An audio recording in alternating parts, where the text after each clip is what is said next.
Kegiatan 6 yaitu tahapan kegiatan ketiganya meminta izin atau memberitahu kepada camat atau kepala desa di lokasi tersebut terkait media publikasi yang akan dipublikasikan.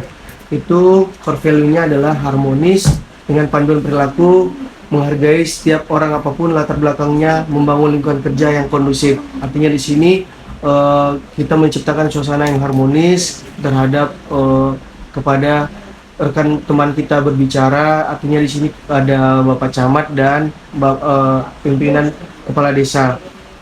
Dengan kata kunci selaras dengan perbedaan. Nah, yang kedua ada kolaboratif. Kolaboratif ini memberikan kesempatan kepada berbagai pihak untuk berkontribusi. Artinya kita memberikan kepada Bapak Camat dan Bapak Kepala Desa untuk menyampaikan pendapatnya ataupun narasinya terkait media publikasi yang akan kita pasang di kawasan delineasi tersebut. Di sini ada penulis sudah berkomunikasi dengan Bapak Camat dan Bapak Kepala Desa Hutauruk dan camatnya yaitu Camat Sipoholon.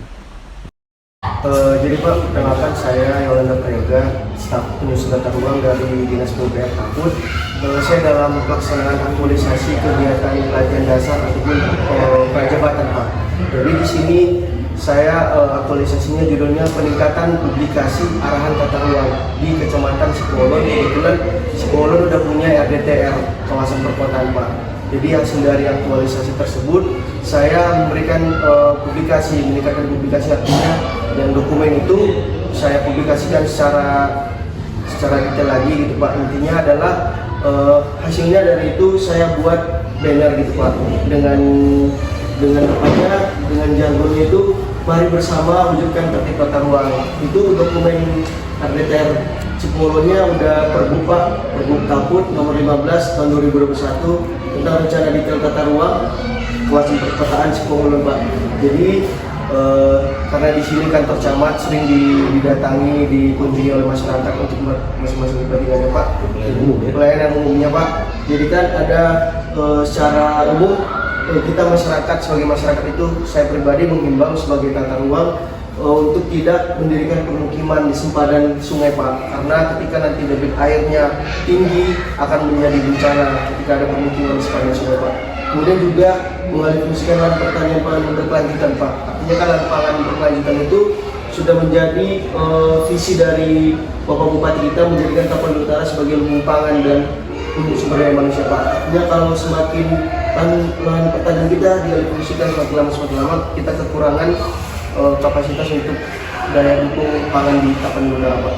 Kemudian mendirikan bangunan tanpa sempadan bangunan. Artinya Pak, kalau kita punya lahan misalnya 100 meter, itu 30% dari 100 meter itu harus kita sediakan untuk sempadan bangunan. Bisa seperti ruang terbuka hijau.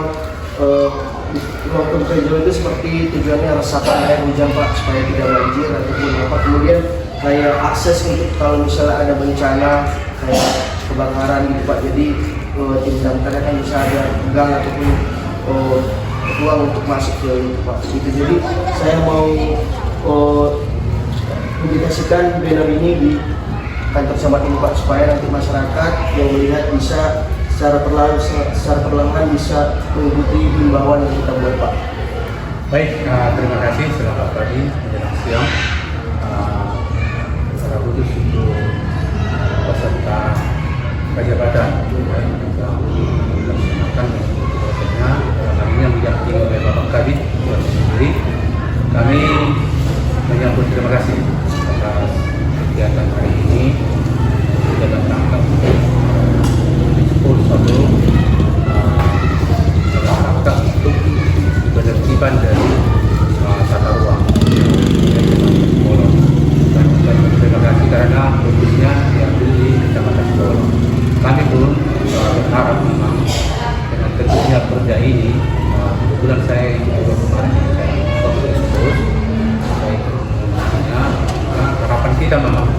harapan kita bagaimana supaya peraturan tadi ini bisa terlaksana baik dan nanti pengendalian tata ruang dari Kecamatan Sipoholon bisa terlaksana dengan baik melalui pendirian bangunan masyarakat. Itu harapan sangat kami. semoga sukses.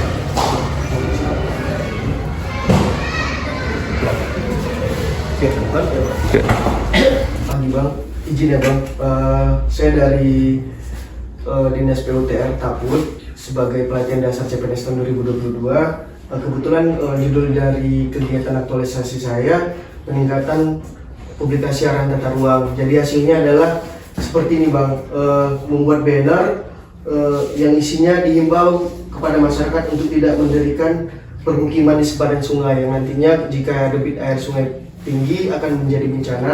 Kemudian mengalihfungsikan lahan pertanian, karena jika semakin lahan pertanian dialihfungsikan nanti kita kekurangan kebutuhan pangan di masa yang akan datang juga kan Bang. Kemudian mendirikan bangunan tanpa garis padan bangunan, itu artinya memberikan ruang di misalnya luas rumahnya itu tanahnya ada 100 meter, itu disediakan ruang terbukanya sekitar 30%. Untuk tujuannya nanti kalau ada kebakaran jadi ada aksesnya juga resapannya gitu Bang. Jadi banner ini saya tinggalkan di sini Bang, yang tujuannya nanti bisa dibaca masyarakat kita. Mari kita sama-sama mewujudkan tertib tata ruang Tapanuli Utara, khususnya Kecamatan Sipongolon gitu Bang. Ya, terima kasih kepada Abang sudah memberikan banner ini ke Desa Utoruk. Saya mewakili Kepala Desa mengucapkan terima kasih. Semoga dengan adanya banner ini masyarakat Desa Utoruk bisa membaca isi-isinya dan menerapkannya di lingkungan masyarakat. Terima kasih. Bang, terima kasih untuk itu. Saya izin tinggalkan ini ya Bang, di Ya, oke. kantor ITW. Oke. Terima kasih Bang.